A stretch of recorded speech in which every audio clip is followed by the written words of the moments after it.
पूंजी बाजार। पूंजी बाजार क्या बाजार है बेटा? दीर्घकाल की बचत, दीर्घकाल की मांग का बाजार है। ये बहुत कॉम्प्लिकेटेड है, ये बहुत इजी है। किस गहराई में जाना है बस इस पे डिपेंड करता है। तो बहुत गहराई में जाने की आवश्यकता नहीं है बेटा, कंपटीशन जहां तक जा रहा है वहीं तक चलेंगे। मैंने कहा कि जो पूंजी बाजार है वो दो प्रकार का है। बोले बेटा? एक को हम लोग कहते हैं प्राथमिक बाजार और एक को कहते हैं द्वितीयक बाजार। प्राथमिक बाजार वह बाजार है जहां नई प्रतिभूतियां पहली बार बिकती हैं, यानी पहली प्रतिभूतियों का जो बाजार, पहली बार जब प्रतिभूतियां बिकती हैं तो इस बाजार को हम लोग क्या बोलते हैं बेटा? प्राथमिक मार्केट। और उस प्रतिभूतियों को हम लोग आईपीओ कहते हैं, भूलिएगा नहीं, इनिशियल पब्लिक ऑफर कहते हैं। जब प्रतिभूति सब बिक जाती है तो फिर द्वितीयक बाजार का खेल शुरू होता है, सेकेंडरी मार्केट का खेल शुरू होता है। और सेकेंडरी मार्केट को ही हम लोग स्टॉक मार्केट या शेयर मार्केट कहते हैं, जिसमें पुरानी प्रतिभूतियों की खरीद बिक्री। यही पूछेगा कि पुरानी प्रतिभूतियों की खरीद बिक्री का बाजार निम्न में से किस नाम से जाना जाता है? प्राथमिक मार्केट, द्वितीयक मार्केट, तृतीय, कुछ और गढ़ देगा अपने मन से। इसको क्या कहते हैं बेटा? सेकेंडरी मार्केट कहते हैं। क्लियर है? अब इसमें मैंने आपको विस्तार से बताया कि सेकेंडरी जो मार्केट है, इसमें भारत में दो बड़े स्टॉक मार्केट है, एक बीएससी और एक एनएससी, बॉम्बे स्टॉक एक्सचेंज और national stock exchange. Bombay stock exchange, वहां भी स्टॉक एक्सचेंज नाम है ना, शेयर को स्टॉक कहते हैं। तो स्टॉक को एक्सचेंज किया जा सकता है, इनसे उनसे, उनसे इनसे खरीदा बेचा जा सकता है। फिर बाद में एक और बन गया हमारे देश में, जिसको हम लोग कहते हैं नेशनल स्टॉक एक्सचेंज। तो स्टॉक एक्सचेंज क्या करता है बेटा? अपना सूचकांक बनाता है ताकि उसको ये पता चले कि मार्केट का क्या रुख चल रहा है, यानी ठीक ठाक आगे बढ़ रहा है कि पीछे जा रहा है। तो बीएससी के सूचकांक का नाम है सेंसेक्स, इसमें 30 शेयरों का सूचकांक है। बोले बेटा?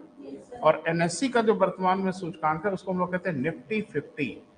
50 नहीं बोलते, टीवी में निफ्टी लिख के काम चला लेते हैं। आप देखते हो कि ऊपर सेंसेक्स लिख देगा, नीचे निफ्टी, या ऊपर निफ्टी तो नीचे सेंसेक्स, दोनों का अलग अलग सूचकांक चल रहा होता है। एक्सपर्ट उसी को देख के अंदाजा लगाते हैं कि मार्केट का क्या रुख है। लेकिन ध्यान रखना, निफ्टी में 50 शेयर और सेंसेक्स में 30 शेयर। लेकिन बॉम्बे स्टॉक एक्सचेंज में खाली 30 ही कंपनियां नहीं है, दसियों हजार कंपनियां होंगी। लेकिन वो 30 के आधार पे अपना मार्केट का रुख निर्धारित करते हैं, क्योंकि वो लीडर कंपनियां हैं, वो नेता है, बिग कैप कंपनियां हैं। तो अगर उसमें सब ठीक ठाक दिख रहा होगा तो मान लेते हैं कि हर जगह ठीक ठाक हो रहा होगा, जबकि ऐसा नहीं होता। कभी कभी सेंसेक्स नीचे जा रहा होता है और कुछ कंपनियों के शेयर बेतहाशा ऊपर जा रहे होते हैं। स्मॉल कैप या मिड कैप, ये नाम सुना है? 3 श्रेणियों की कंपनियां होती हैं, स्मॉल कैप छोटे कैपिटल की, मिड कैप मध्यम कैपिटल की, और बिग कैप जिनकी कैपिटल बहुत बड़ी होती है। तो ये स्मॉल कैप और मिड कैप का रुझान नहीं है बेटा, ये रुझान बिग कैप का होता है। अब स्मॉल कैप का क्या परफॉर्मेंस चल रहा है, मिड कैप का क्या परफॉर्मेंस चल रहा है, वो नहीं पता चल पाता। लेकिन मोटा मोटा ये देखा जाता है कि जब नेता चल रहा होता है तो सब चल रहे होते हैं, बीच बीच में अपवाद आपको देखने को मिल जाता है। क्लियर है? इसी संदर्भ में मैंने आपको बताया था एनएसडीएल, सीडीएसएल। इसकी स्थापना इसलिए की गई कि जो आप शेयर खरीदते हो वो शेयर अब डीमेटलाइज फॉर्मेट में है। पहले वो सर्टिफिकेट के फॉर्मेट में होते थे, तो शेयर आपको भेज दिए जाते थे, वो एक सर्टिफिकेट आपके पास होता था। आज की डेट में आपके पास कुछ भी नहीं भेजा जाता, क्योंकि आपका शेयर इलेक्ट्रॉनिक फॉर्मेट में रखा जाता है। तो रखने के लिए कोई एजेंसी चाहिए, भरोसेमंद एजेंसी चाहिए जिसमें लोगों का भरोसा हो। तो 2 एजेंसी हमारे यहाँ हैं बेटा, एनएसडीएल और सीडीएसएल, जिनके यहाँ शेयर आप अपना जमा कर सकते हैं। अब डेफिनेटली अगर जमा करोगे तो आपका कोई खाता वाता चाहिए, अकाउंट चाहिए। बिना अकाउंट के कहाँ जमा होगा? उस खाते को हम लोग क्या बोलते हैं? Demat account. क्लियर होगा? डीमेट खाता कहा जाता है। तो डीमेट खाते में आपका शेयर जाके जमा होगा। क्लियर हुआ? आगे बढ़िए। तेजड़िया और मंदिर यही लिखा है ना बेटा। तो ये क्या होता है, थोड़ा ध्यान से सुनना। एक्चुअल में इसीलिए कहा जाता है ना बेटा कि जो स्टॉक मार्केट है, शेयर मार्केट है, आम लोगों के लिए नहीं है, क्योंकि आम आदमी उस तकनीकों को नहीं जानता, नहीं समझता, और वो फंस जाता है, बर्बाद हो जाता है। एक्सपर्ट उसको समझते हैं। वो क्या है, जरा ध्यान से सुनना। मार्केट में दो तरह के लोग होते हैं, एक बुल होते हैं और एक बियर होते हैं। अखबार अगर कभी आप देखते होंगे तो आप देखते होंगे किसी किसी दिन उस पर बैल बना होगा, छोटा सा, और किसी दिन भालू। ध्यान नहीं दिया होगा, ध्यान दीजिएगा।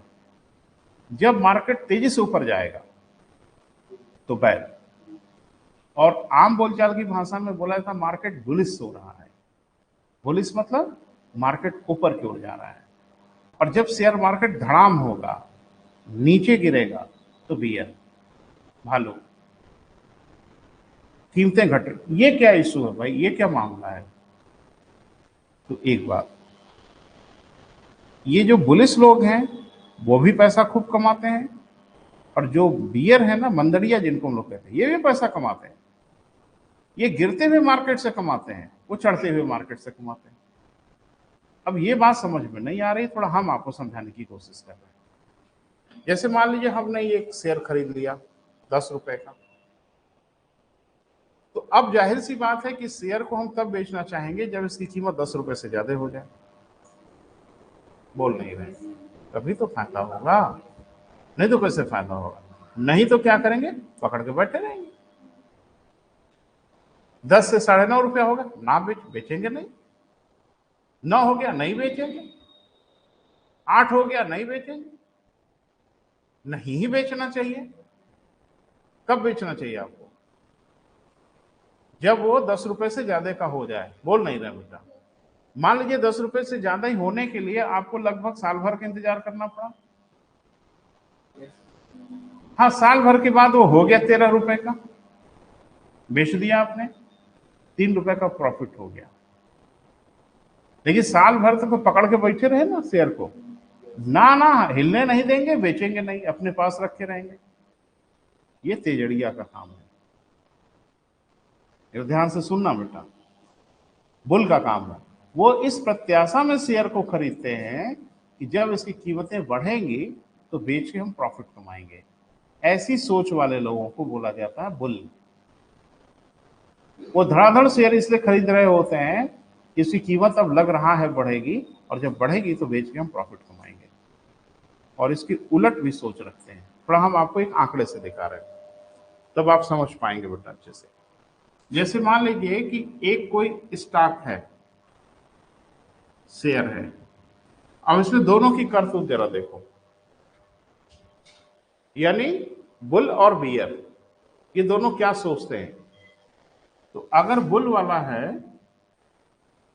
तो क्या सोचेगा, वो अगर 10 रुपए का शेयर खरीदा है तो इस प्रत्याशा में खरीदा है कि जब इसकी कीमतें बढ़ेंगी तो हम बेच के प्रॉफिट बुक करेंगे, लाभ कमाएंगे। क्लियर है? और जाहिर सी बात है कि ये बढ़ के हो गया 13 रुपया। कितने दिन में बेटा? 1 वर्ष में। बढ़ ही नहीं रहा है। जब से खरीद लिया तब से बढ़ ही नहीं रहा है। 8 रुपया, 9 रुपया, 7 रुपया, 5 रुपया। इंतजार करना है, थोड़ा इंतजार किए तो साल भर अपने शेयर को हम होल्ड किए रहे, रखे रहे, धैर्य से इंतजार करते रहे कि बढ़ेगा तो बेचेंगे, बढ़ा आपने बेच दिया, तो आपको प्रॉफिट कितना हुआ बेटा? 3 रुपए का प्रॉफिट हुआ। अब आइए जरा इन कलाकारों के पास, ये इनके बाप हैं।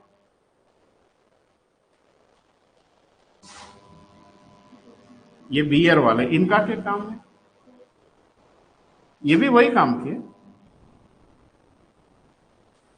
10 रुपए का ही खरीदा इन्होंने भी। मान लो वही शेयर खरीदा, और ये जैसे 9.5 का हुआ बेच दिया। आप कहेंगे पागल है क्या? लग तो रहा है पागल है। ऐसा कोई करता है कि जितने में चीज खरीदते हैं उसे कम कीमत पे बेच देते हैं? पर सुन लो, घबराओ मत। इसने क्या किया, रुपए में इसने बेच दिया, कितनी देर में? 1 माह में। इसको नुकसान हो गया। अब तो हो गई यार, इतना भी नहीं समझते बेटा। हाँ बिल्कुल, लिखा पढ़ी में नुकसान हो गया। कितना नुकसान हो गया? 50 पैसे का।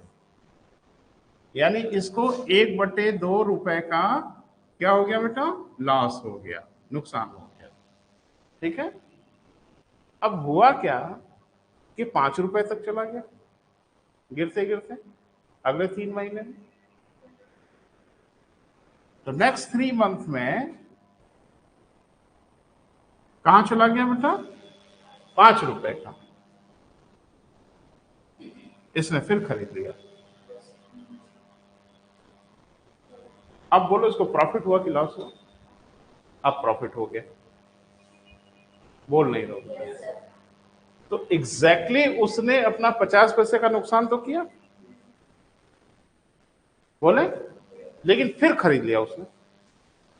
तो 10 रुपए का शेयर उसके पास फिर वापस आ गया। बोल नहीं रहे। और कुछ पैसा भी बच गया। अरे 9.5 का बेचा था और कितने का बेटा? 5 का खरीदा। तो इसका मतलब है कि 4.5 रुपए का प्रॉफिट हो गया। 50 पैसे का नुकसान घटा दो। बोल नहीं रहे बेटा। 4 रुपए का प्रॉफिट हुआ। बोल नहीं रहे। शेयर फिर उसके पास है। साल भर पकड़ के बैठे रहे होते तो क्या मिल गया होता शेयर को? क्या मिला है देख ही रहे हो। लेकिन इस बीच में ये गणित कर रहा है और 4 महीने जाते जाते इसने 4 रुपया बना लिया। बोल नहीं रहे। और साल भर के बाद ये फिर हुआ 13 रुपया,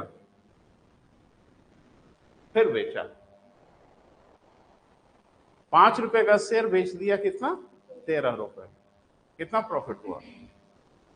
8 रुपया। तो 8 रुपया यहां प्रॉफिट काटा और 4 रुपया यहां प्रॉफिट काटा। टोटल 12 रुपए का प्रॉफिट कर लिया। कर लिया ना। और आप सिर्फ एक फॉर्मूले पे थे कि जब तक बढ़ेगा नहीं तब तक बेचेंगे नहीं। आपको 3 रुपया मिला। बोल नहीं रहे। तो बंदड़िया उनको कहते हैं कि इस प्रत्याशा में शेयर को बेच देते हैं कि घटेगा तो फिर खरीद लेंगे। नहीं समझ पा रहे? वो भी प्रॉफिट है। वो वाला प्रॉफिट आम आदमी समझ ही नहीं पाता। ये कैसे प्रॉफिट है? ये ऐसे प्रॉफिट है। मैंने दिखाया ना, 4 रुपया उसने बचा लिया। शेयर का शेयर आ गया उसके पास और साथ में उसने अपना 4 रुपया भी बचा लिया। अब उसके अकाउंट में 4 रुपया दिखेगा। उस शेयर को खाली लेके बैठे रहते आप तो क्या मिलना था? जब बढ़ेगा तब ना मिलेगा। लेकिन उसने शेयर को छोड़ा, फिर पकड़ा और साथ में 4 रुपया भी पकड़ लाया। बोल नहीं रहे। इनको बोला जाता है बोल। और ये ढंग हम नहीं जानते। आम आदमी ये ढंग नहीं जानता, इसलिए शेयर मार्केट से पैसा नहीं कमा पाता। वो तो ईश्वर से प्रार्थना करते हैं कुछ करो, गिराई दो मार्केट, उठाई दो। वो गिरेगा तो प्रॉफिट बुक करेंगे, बढ़ेगा तो प्रॉफिट बुक करेंगे। बोल नहीं रहे। जैसे शेयर मार्केट जब गिरने लगता है तो आम निवेशक एकदम घबराने लगता है कि मेरा पैसा तो बर्बाद हो रहा है। और बियर वाले मुस्कुरा रहे होते हैं कि अब खेल खेलेंगे। तो जो वो प्रत्याशा रखते हैं ना कि अभी बेचो, घटेगा तो खरीद लेंगे, ये मानसिकता जो है ना, ऐसे मानसिकता वाले लोगों को कहते हैं बेटा बियर। और ये तो किसी एक मानसिकता को लेकर मार्केट में नहीं रहना है।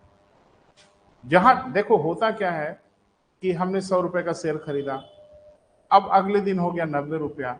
एकदम हम परेशान हैं कि अरे नुकसान हो गया। देखो कुछ लोग निवेश करते हैं ना, रोते रहेंगे, बहुत नुकसान हो गया शेयर मार्केट में, 80 रुपया हो गया। मूर्ख हैं। जब 90 हुआ था बेच देना था। ठीक है। नहीं नहीं, दूसरा शेयर खरीद लेना था, 90 रुपए में खरीद लेना था। 10 रुपए का नुकसान हो रहा है, कोई बात नहीं। आपको 90 रुपए का कोई और शेयर अच्छा देख के खरीद लेना चाहिए था। हो सकता है अगले 3 महीने में 50 रुपए का हो जाए। और ये जो आप न बेचे होते, ये अभी वही 80, 85, 90 के इर्द गिर्द घूम रहा है। इतने स्मार्ट हम नहीं है बेटा। इसलिए हमें इस मार्केट से थोड़ा दूर रहना चाहिए, क्योंकि हम लोगों की अब जानते हैं, मान लो 90 रुपए में आपने शेयर बेच दिया, अब आप ये बात हमेशा सालती रहेगी क्या 10 रुपए का नुकसान हो गया, और आप उस पैसे को किसी अन्य स्टॉक में लगा देना चाहिए। आपको 90 रुपए के भाव पे लगा देना चाहिए जिसमें अच्छी उम्मीद दिख रही हो सकता है वहां आपने लॉस तो उठाया है, लेकिन वहां से आपको कंपनी प्रॉफिट ज्यादा दे दे, वहां से प्रॉफिट बुक करो, 10 रुपए का नुकसान भी पूरा हो जाए, आपका लाभ भी मिल जाए। ये सब हम लोग 3-5 जानते नहीं, क्योंकि हम लोग एक ही भाषा जानते हैं। 10 का खरीदा है तो 12 का बेचेंगे, यही लाभ हमको समझ में आता है, बाकी कोई लाभ आप समझ में आता नहीं। लेकिन शेयर मार्केट में इस तरह की मानसिकता वाले लोगों की जगह नहीं। मैं एक अपना उदाहरण व्यक्तिगत बता रहा हूं। मेरा एक म्यूचुअल फंड में इन्वेस्टमेंट था। म्यूचुअल फंड में जानते हो, उसमें हम सीधे इन्वेस्टमेंट करते नहीं, अभी हम आपको लिखाएंगे भी।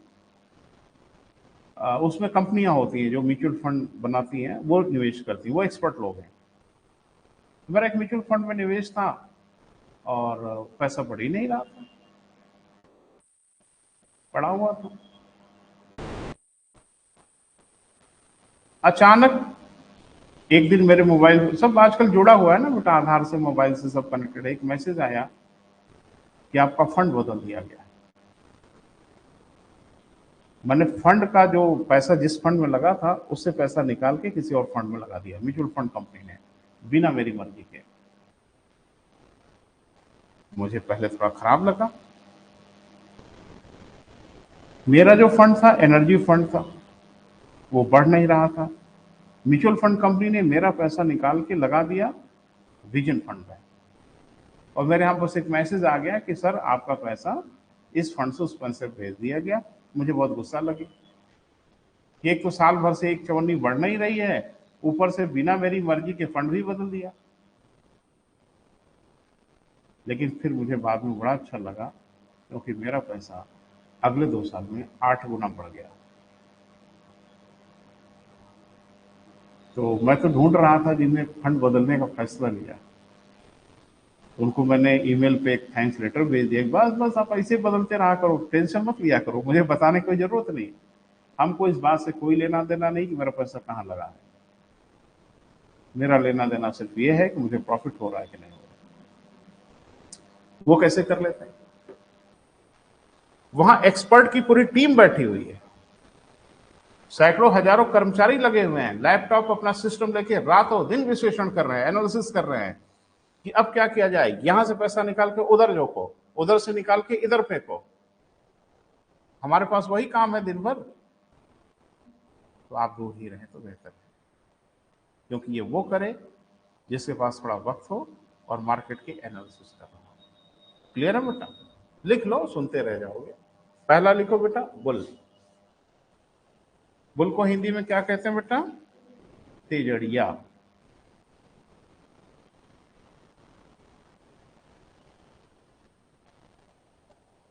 जब कोई व्यक्ति इस प्रत्याशा में जब कोई व्यक्ति इस प्रत्याशा में प्रतिभूति को खरीदता है कि, प्रतिभूति माने शेयर, स्टॉक खरीदता है कि जब इसकी कीमतें बढ़ेंगी तो लाभ कमाएंगे। घर पे नहीं पढ़ा बेटा इसको, हेडिंग तो इसलिए बनवा के छोड़ दिया था, थोड़ा घर पे देख लीजिएगा। जब इसकी कीमतें बढ़ेंगी तो क्या करेगा बेटा? लाभ कमाएगा।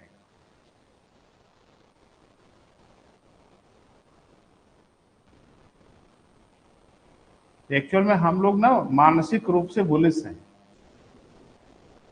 हम सभी मानसिक रूप से बुलिश हैं, क्योंकि हमारे दिमाग में बस एक ही चीज आता है कि जितने में खरीदो उससे ज्यादा में बेचो भाई, और नहीं तो फिर आप बड़े खराब आदमी माने जाओगे कि आपका नुकसान हो रहा है ना? माने नेचुरली हम लोग एवरीवन इज बुलिश। जो बियर होगा ना बेटा वो मार्केट से पैसा कमाएगा। तो बियर क्या करते हैं, थोड़ा सुन लो इनकी करतूत, अगली हेडिंग बनाओ। मंदड़िया या बियर,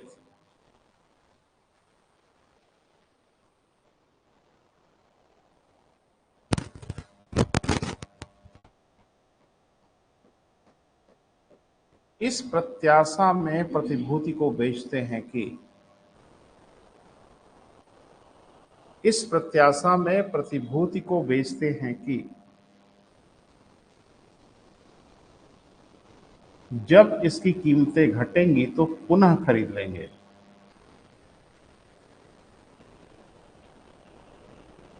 जब इसकी कीमतें घटेंगी तो पुनः खरीद लेंगे।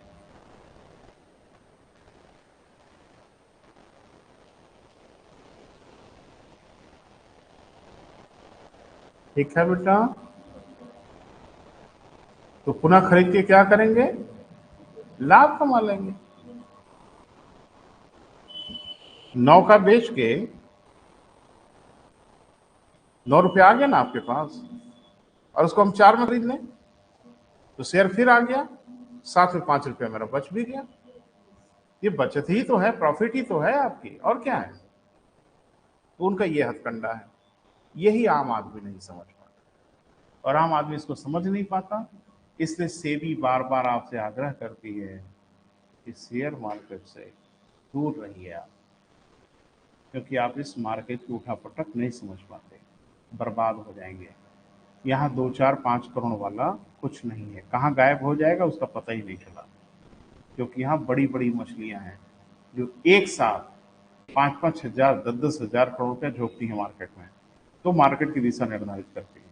वो अपने हिसाब से मार्केट को गवर्न करते हैं। आप कहाँ 2 लाख लेके छटपटा रहे हो? उसी में 1 लाख रुपया शेयर मार्केट में लगाए हैं, एकदम ऐसे गुर्रा रहे हैं जैसे पूरा शेयर मार्केट में सारा पैसा ही निकल गया।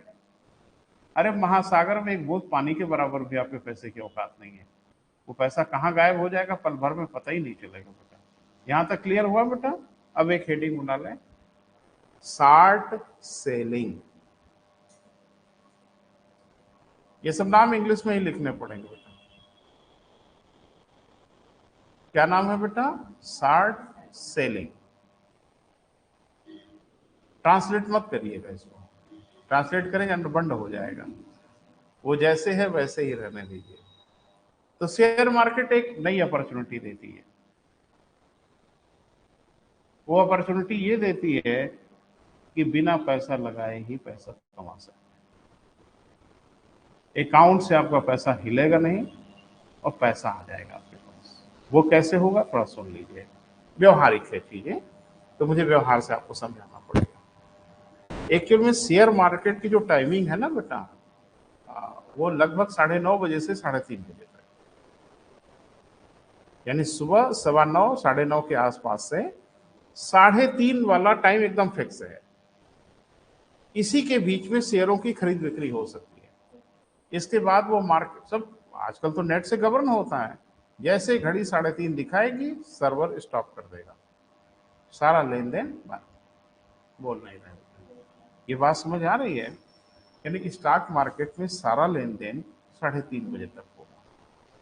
ठीक है, इस 3:30 बजे तक जितनी बार मन हो बेचिए, जितनी बार मन हो खरीदिए, कोई परेशानी नहीं है। लेकिन जैसे मार्केट क्लोज होगी वैसे सेटलमेंट होगा, कौन खरीदा कौन बेचा। बोल नहीं रहे। अब हर 5-5 10-10 मिनट पे खरीद बिक्री हो रही है। एक ही आदमी 25 बार, आधे घंटे में 25 बार खरीदा बेचा अलग अलग शेयर। तो होता क्या है कि 3:30 बजे मार्केट क्लोज होती है, तब देखा जाता है कि किसने बेचा अल्टीमेटली और किसने खरीदा अल्टीमेटली, किसके ऊपर क्या लायबिलिटी आ रही है, किसके ऊपर क्या देनदारी आ रही है, किसको क्या लेना है। बोल नहीं रहे। तो जैसे मान लीजिए हमने कोई शेयर बेचा, मान लो हमने टाटा स्टील का 100 शेयर बेचा और किसी ने हमको पैसा दे दिया। अब ये शेयर का जो ट्रांजैक्शन होगा वो तुरंत नहीं हुआ है, वो 3:30 बजे होगा। 3:30 बजे आपसे कहा जाएगा कि आपने 100 शेयर बेचा है टाटा स्टील का, दीजिए। और उनसे कहेगा आपने खरीदा है 100 शेयर, कहेंगे हाँ, पैसा दीजिए। तो शेयर उनको दिया जाएगा, उनसे पैसा लिया जाएगा। ये सेटलमेंट जिसको बोला जाता है, ये कब होगा बेटा? 3:30 बजे। अब इसका एक लाभ उठ जाता है, इसका एक फायदा उठा लिया जाता है। कुछ लोगों के दिमाग में रहता है कि शाम को ये शेयर घट जाएगा,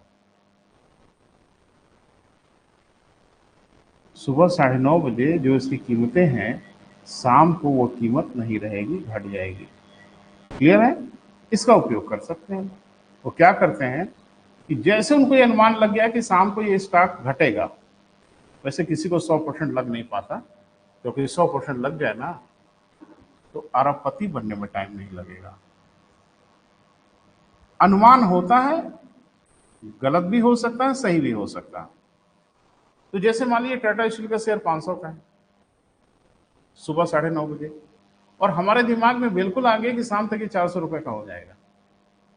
कैसे फीडबैक मिला है, कोई सूचना मिली है, कुछ भी मिला है, जैसे मार्केट खुला मैंने 500 टाटा स्टील का शेयर बेच दिया।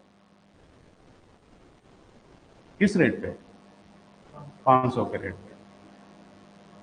तो 500 के रेट पे अब पैसा हमको मिलेगा ना? बोल नहीं लो बेटा। उनको 500 शेयर हम देंगे, वो हमको 500 के शेयर के प्रति शेयर के हिसाब से पैसा देंगे, हाँ या ना? लेकिन सही में शेयर उनको कब देंगे हम? 3:30 बजे के बाद। बोल नहीं रहे। और हमारे पास शेयर तो था नहीं, हवा में बेच दिया। पता नहीं मेरी बात समझ पा रहे हो?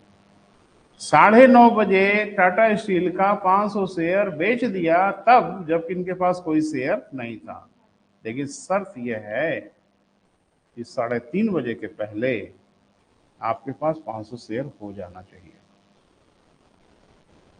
पता नहीं मेरी बात समझ पा रहे हो कि नहीं तो फिर ट्रांजेक्शन कैसे होगा? और ट्रांजेक्शन 10 बजे थोड़ी होगा, वो 3:30 बजे के बाद होगा। तो 3:30 बजे के बाद आपके अकाउंट में 500 शेयर दिखना चाहिए। इसमें लोग कलाकारी करते हैं। 500 शेयर खरीद लिया, मान लो 500 रुपए की दर से, सॉरी बेच लिया 500 रुपए की दर से, तो मुझे लगता है पैसा तो आपको मिलेगा। बोल नहीं रहा बेटा। अब हमको 3:30 बजे 500 शेयर किसी को देना है, और मालूम चला कि 3 बजे ये शेयर घट के आ गया 200 रुपए में। बोल नहीं रहे। और हमने 500 शेयर खरीद लिया,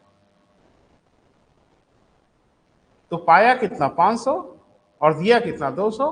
300 रुपए का डिफरेंस आया, हाँ या ना? किसके पक्ष में? हमारे पक्ष में आया। तो आपके अकाउंट से एक चवन्नी नहीं जाएगी, कुछ नहीं होगा। बस शाम को जो आपने शेयर खरीद लिया है 500, वो शेयर पार्टी को ट्रांसफर कर दिया जाएगा, और ये 300 रुपए का जो डिफरेंस है वो आपके अकाउंट में। कुछ लगा? अरे कुछ नहीं लगा भैया। पैसा कहां दिया? पैसा तो देंगे 3:30 बजे के बाद ना, और देंगे तब जब हमारे पास पैसा प्रबंधन हो, अकाउंट से नहीं कटेगा। वो 3:30 बजे के बाद देखा जाएगा कि आपके अकाउंट की क्या पोजीशन है। तो मालूम चला कि 500 का बेचा, 300 का खरीदा, तो आप कहेंगे जिनसे 300 खरीदा उनको 300 दे दीजिए, तो हम भी कहेंगे हमको 500 दे दीजिए। 500 का रेट हमको दे दीजिए, हम 300 का रेट पे इनको दे देते हैं। तो बीच का डिफरेंस आ गया ना, वो हमारी प्रॉफिट हो गई। लगा एक ढेला नहीं, अब प्रॉफिट हो गया तब कहां से पैसा देना? तब तो लेना है ना। बोल नहीं रहे। इसको हम लोग बोलते हैं शॉर्ट सेलिंग, जिसमें आपके अकाउंट से एक भी पैसा नहीं लगता। लेकिन मजेदार वाकया तब हो जाता है जब लेने का देना पड़ जाता है। अब लेने का देना यह पड़ जाएगा कि जैसे मान लीजिए 500 रुपए का शेयर आपने बेच दिया, इस उम्मीद में कि शाम को घटेगा तो खरीद लेंगे और पार्टी को दे देंगे, और अब आप इंतजार कर रहे हैं, वो घट ही नहीं रहा। वो 700 हो गया, वो 800 हो गया, वो 900 हो गया, वो बढ़ रहा है। आपका ब्रोकर आपसे कह रहा है सर 3:30 बजने वाला है, थोड़ा जल्दी कर दीजिए। अब आपके पास दो ऑप्शन है, आपके पास दो ऑप्शन है, ठीक है? वो ऑप्शन ये है कि किसी भी कीमत पर आपको शेयर अब खरीदना पड़ेगा 3:30 बजे के पहले, क्योंकि जिसको आपने बेचा है उसको देना पड़ेगा। वो एकदम कंप्यूटर के बटन पे हाथ रखे रहता है, कहेगा सर बोलिए। सर कहते 10 मिनट और बचा, थोड़ा देख लो। और अगर आप देखते रहे, आखिरी मोमेंट पर खरीद लेगा बिना आपसे पूछे, क्योंकि शेयर 500 बेचा है, 500 शेयर तो देना पड़ेगा। अब मालूम चला कि 500 का बेचा और 800 का खरीदा। क्लियर है? डिफरेंस कितना आया? 300। अभी आपको देना पड़ेगा। तो फायदा भी है भैया, नुकसान भी है। सोच समझ कर रिस्क लीजिए, इसमें मेरी कोई जिम्मेदारी नहीं। मैं एक बार टर्मिनल पे गया था, एक आदमी को देखा। टर्मिनल मतलब जहाँ पे ब्रोकर अपना कंप्यूटर वगैरह लगाया रहता है। आजमगढ़ में भी कई टर्मिनल है, बड़े बड़े शहरों में टर्मिनल है। लोग जाके बैठते, स्क्रीन देखते रहते, वही बोलते रहते, खरीदो बेचो, खरीदो बेचो, चलता रहता है ड्रामा। तो मैं एक दिन गया तो वहां एक आदमी टिफिन उफिन, पानी की बोतल वोतल लेके पहुंचा। तो मैं तो जल्दी जल्दी गया था, तो मैंने कहा भाई ये कौन है?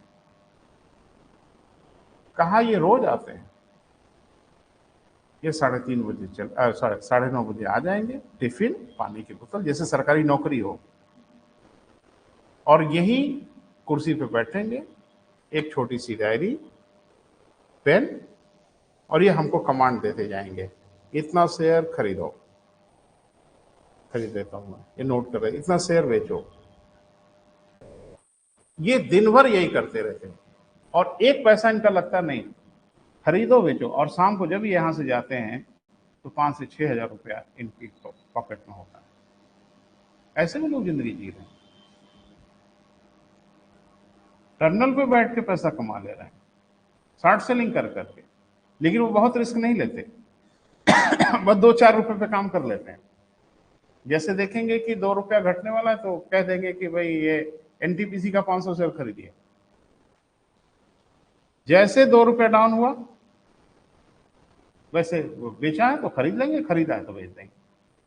तो 500 का है ना बेटा, 2 रुपए का डिफरेंस आया तो 1,000 हुआ ना, फिर अगले पे हाथ लगाएंगे।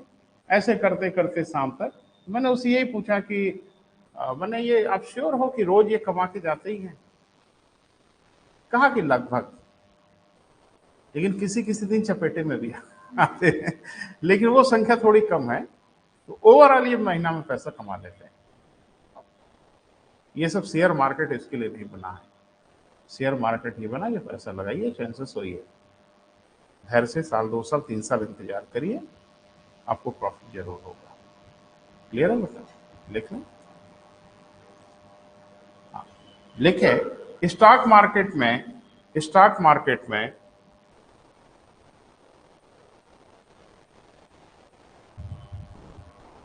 स्टॉक होते हुए के बिना भी, यानी होने के बिना भी स्टॉक बेचा जा सकता है। अर्थात शेयर न होते हुए भी शेयर बेचा जा सकता है, यानी स्टॉक न होते हुए भी स्टॉक क्या बेटा, बेचा जा सकता है। परंतु बाजार के बंद होने के पहले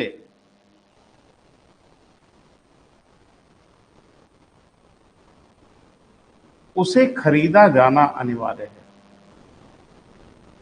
उसे परचेज करना क्या बेटा, अनिवार्य है। इसे हम लोग क्या बोलते हैं बेटा, शॉर्ट सेलिंग कहते हैं।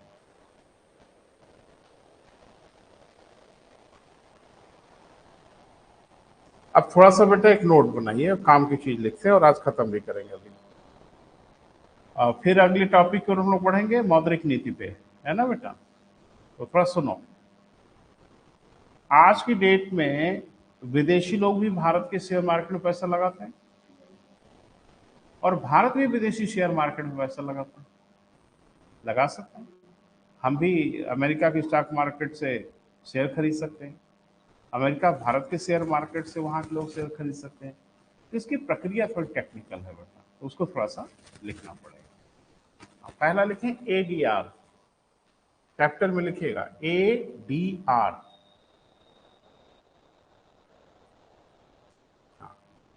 देखिए भारतीय कंपनियां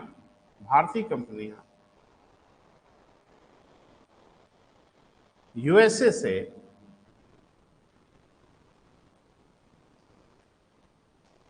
धन प्राप्त कर सकती हैं।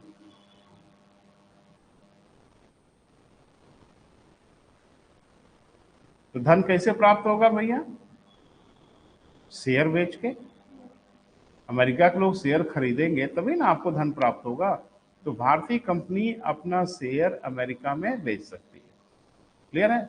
वो बेचने का तरीका कहलाता है एडीआर, बेच सकती है। क्लियर बेटा? इसे एडीआर पूरा नाम लिखना पड़ेगा बेटा। तो लाइन बोलो क्या लिखा है? भारतीय कंपनियां अमेरिका बाजार से धन प्राप्त कर सकती हैं, इसे एडीआर, अमेरिकन डिपॉजिटरी रिसिप्ट,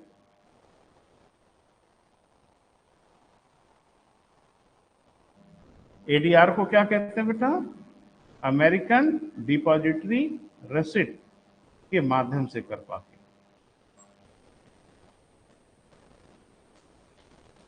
बहुत परेशान मत हो बेटा, बस इतना ध्यान रखना कि एडीआर क्या बोला है। जब भारतीय कंपनी अपना शेयर विदेशों में जाके बेचेगी, विदेशों में हर देश में नहीं है, खाली अमेरिका में, तो उसका तरीका क्या है बेटा? एडीआर, है ना? यानी हम विदेशी मार्केट्स में धन उगा सकते हैं। दूसरा जीडीआर,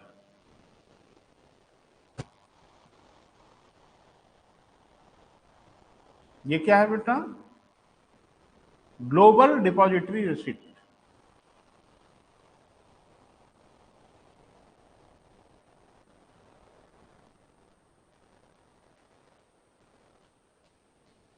देखें,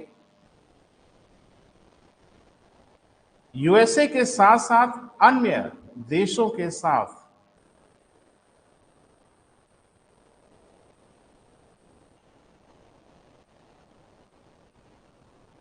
यदि हम धन प्राप्त करना चाहें, यानी शेयर बेचना चाहें, धन प्राप्त करने के मतलब कुछ बेचना पड़ेगा ना बेटा, स्टॉक बेचना पड़ेगा, ये तब धन प्राप्त होगा। इसे जीडीआर के द्वारा किया जा सकता है। पता नहीं समझ पा रहे हो कि नहीं बेटा? फिर से सुन लो, हम बोल दे रहे हैं। भारतीय जो कंपनियां हैं भारत के बाजार से धन इकट्ठा कर सकती, करती ही हैं। भारतीय कंपनी अब अमेरिका से भी पैसा जुटा सकती, लेकिन अमेरिका से पैसा जुटाने का जो प्रोसेस है उसको एडीआर कहा जाता है। और अमेरिका ही क्यों, हम फ्रांस से, जर्मनी से, इटली से भी पैसा जुटाना चाहेंगे, उसका तरीका जो कहलाता है वो जीडीआर कहलाता है। क्लियर है? अब एक बात बताइए, विदेशी कंपनियां भी तो भारत से पैसा उगाना चाहेंगी भाई। अब तो पूरी दुनिया एक हो गई है बेटा, तो विदेशी कंपनी भी चाहती होगी कि क्या अमेरिका के किसी कंपनी का शेयर आप खरीदना चाहते हो, तो आपसे पैसा उगा सकती है। तो उनका भी कोई तरीका होगा, वो तरीका है आईडीआर। लिखिए आईडीआर, पूरा नाम। हाँ, इंडियन तो सुनाई दे रहा, आगे नहीं सुनाई दे। हाँ हाँ, बस बस बस, Indian depository receipt. Indian depository receipt के माध्यम से विदेशी कंपनियां भारतीय बाजार से धन इकट्ठा कर सकती है।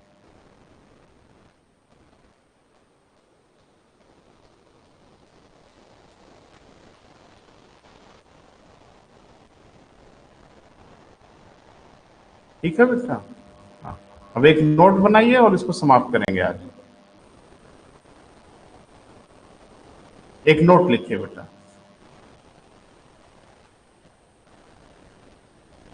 विश्व के प्रमुख स्टॉक मार्केट।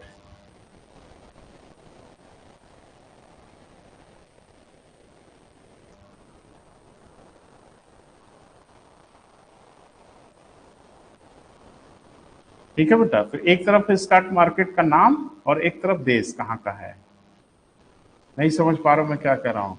दुनिया के हर देश के स्टॉक मार्केट के नाम है बेटा।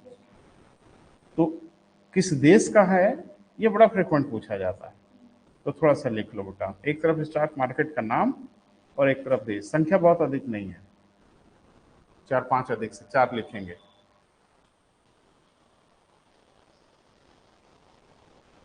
पहला डाउ जोन्स, डाउ जोन्स,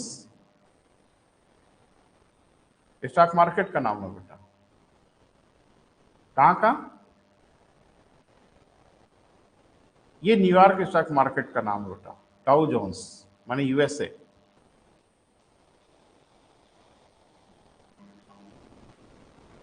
ठीक है, अगला है निक्की, निफ्टी नहीं निक्की स्टॉक मार्केट का नाम है। कहां बेटा? टोक्यो, जापान के स्टॉक मार्केट का नाम है निक्की।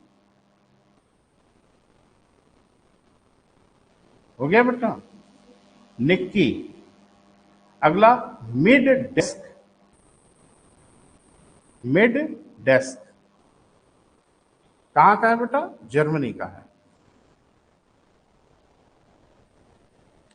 अगला है Hang Seng, Hang Seng stock market का नाम है। कहां का बेटा? हांगकांग का।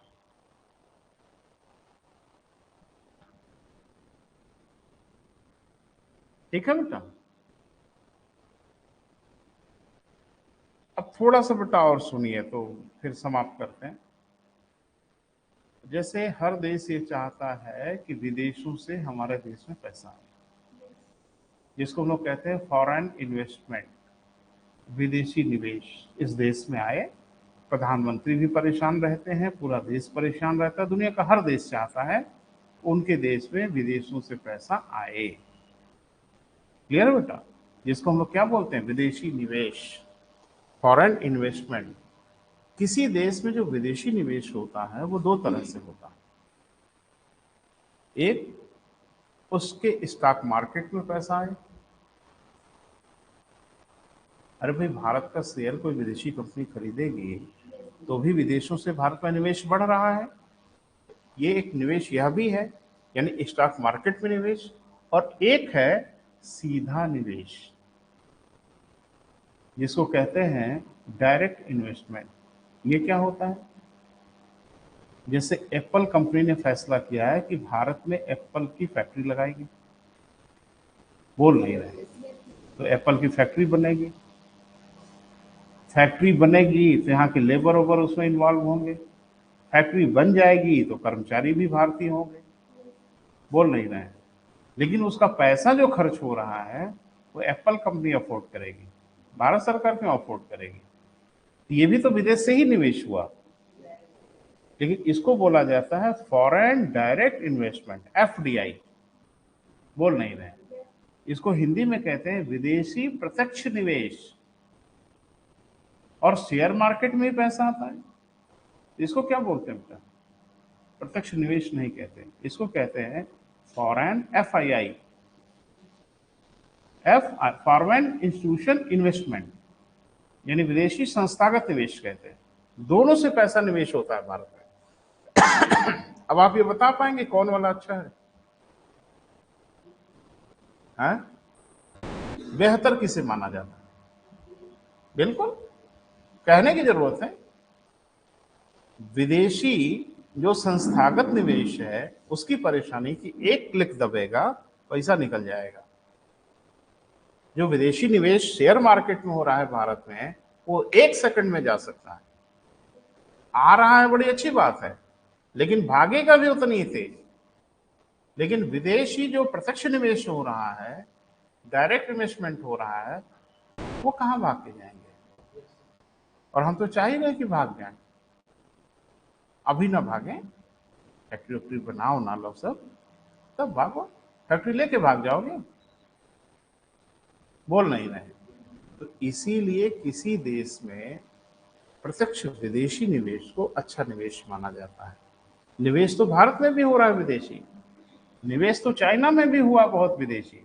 लेकिन भारत और चीन के निवेश में एक अंतर हो गया कि भारत में एफआईआई ज्यादा हुआ और चाइना में एफडीआई ज्यादा हुआ।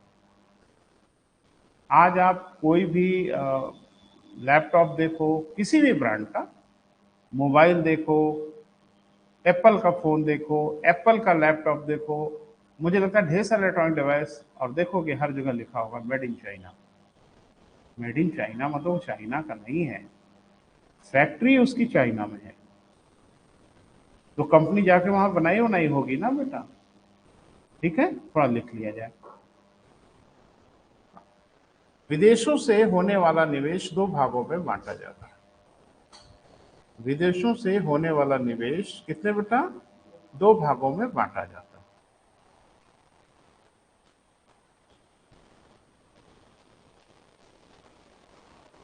क्रम से बेटा, प्रत्यक्ष विदेशी निवेश एफडीआई, प्रत्यक्ष विदेशी निवेश,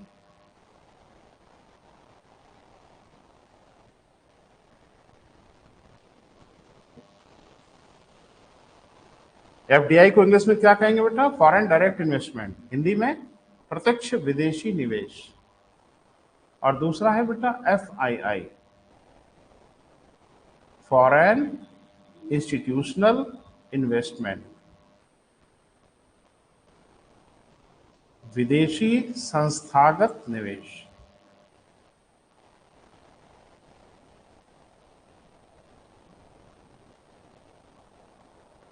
मुझे लगता है आप बेहतर समझ पा रहे हैं कि इसमें अच्छा कौन है। एफडीआई देश के लिए बेहतर माना जाता है। क्लियर है बेटा? अपने हिसाब से उसको मैनिपुलेट कर लेना कि ऊपर वाला जो है बेटा वो सीधा सीधा निवेश है और नीचे वाला क्या है बेटा? स्टॉक मार्केट का निवेश है। और जैसे ये दोनों चीज लिखोगे वैसे दिमाग की बत्ती जल जाएगी कि इसमें बेहतर कौन है ना? देखो, स्टॉक मार्केट का जो इन्वेस्टमेंट होता है, शेयर मार्केट में जो इन्वेस्टमेंट होता है, वो वास्तव में बहुत हद तक देश के लोगों के पॉकेट में पैसा बढ़ जाता होगा। वो पैसा फैक्ट्री वैक्ट्री के काम नहीं आता। मेरे पास स्टील का शेयर है, अमेरिका ने किसी ने खरीद लिया, खरीद लो। पैसा मेरे पास आया कि टाटा कंपनी को गया? मैंने क्या बोला था आपसे कि सेकेंडरी मार्केट का जो भी प्रॉफिट एंड लॉस होता है उससे फैक्ट्री से कोई लेना देना नहीं होता। क्लियर है बेटा? हाँ, ये जरूर है कि भारत के लोगों के पॉकेट में पैसा तो बढ़ ही रहा है, फायदा अगर हो रहा है। उधर आइए, डायरेक्ट इन्वेस्टमेंट। आप जरा कल्पना करिए कि कहीं पे अगर हवाई जहाज की फैक्ट्री बनने जा रही हो, एरोप्लेन की, कितना बड़ा रोजगार क्रिएट होगा वहां के लोगों के लिए, आपको पता है? अरे बेटा, लेबर चाहिए, श्रम चाहिए, मटेरियल चाहिए, खाना पीना चाहिए, व्हीकल चाहिए, थोड़ा बहुत वहां पे इन्वेस्टमेंट होगा। ये इन्वेस्टमेंट किसका होगा? भारत के लोगों का फायदा होगा। और फैक्ट्री बनाने के बाद आपको श्रमिक चाहिए, लेबर चाहिए, अधिकारी चाहिए, सुरक्षा गार्ड चाहिए, धमाका चाहिए, कहाँ के लोगों के? भारत के लोगों। इससे ओवरऑल हमारा प्रॉफिट बहुत बढ़ जाता है। अब भारत के लोग उसमें नौकरी करेंगे, सैलरी पाएंगे, वो अमेरिका लेके थोड़ी भाग जाएंगे सारा पैसा। क्लियर है बेटा? इसलिए बोला जाता है कि एफडीआई बेस्ट है। इस एफडीआई का जो निवेश होता है वो जल्दी से निकल नहीं पाता, देश से वो इन्वेस्टमेंट बहुत तेजी से भाग नहीं पाता। और उसका दूसरे वाले का, अरे साहब, अपने बेडरूम में लेटे लेटे कॉफी पी रहे हैं, लैपटॉप खोले, मूड आया, एक क्लिक निकल गया पैसा, भारत से भगदड़ मच जाती है। तो बेहतर निवेश कौन है? मुझे लगता है कि एक लाइन लिख लो, कल को भूल भाल जाओगे तो दिक्कत नहीं। देखें, अच्छा विदेशी निवेश एफडीआई को ही माना जाता है। तो आज यही समाप्त करने में